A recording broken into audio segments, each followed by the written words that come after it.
I'm an Indian citizen residing in UK for about 14 years. And I was traveling on my holiday from London Gatwick to Japan via a transit in Shanghai.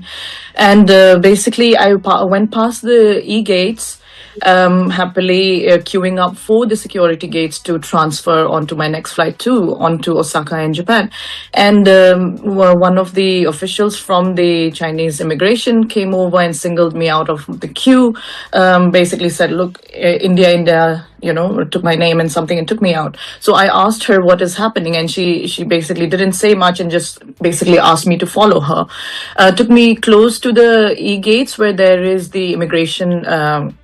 The manual counters for the immigration, and then she went on to say, "Arunachal, not India, China. Your visa not acceptable. Your basically passport is invalid." Very confusing moment, obviously, because never heard of that before. We obviously are a proud Indian citizens, all residents of Arunachal Pradesh. And basically, she wouldn't give me an explanation. She wouldn't let me go back into the queue. Said you cannot board the plane. Then other officials came. So actually, I probably interacted with around 10 other immigration officers. So another lady came, took me to another part of the airport.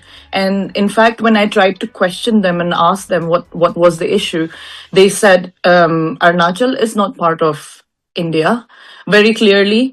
And they said, "You should apply," and started mocking and laughing and saying things like, "You should apply for Chinese passport. You're Chinese, you're not Indian." Some mockery around there. Then basically they took me to the transfer desk of China Eastern, which is next to an immigration desk. And they would just keep basically sending me from one desk to the other. So if I ask the Chinese airline, they tell me to go to the immigration tells me to go to them. And they basically didn't give me a straight answer. I said, "Where is the law?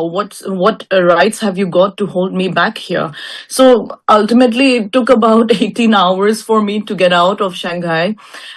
What is shocking to me is I have in fact transited through Shanghai in the past, a year ago, with no issues at all. In fact, the first time that I ever transited through China, I spoke to the Chinese embassy in London, and they said, with a short layover of about 3 to 6 hours, you don't need a visa.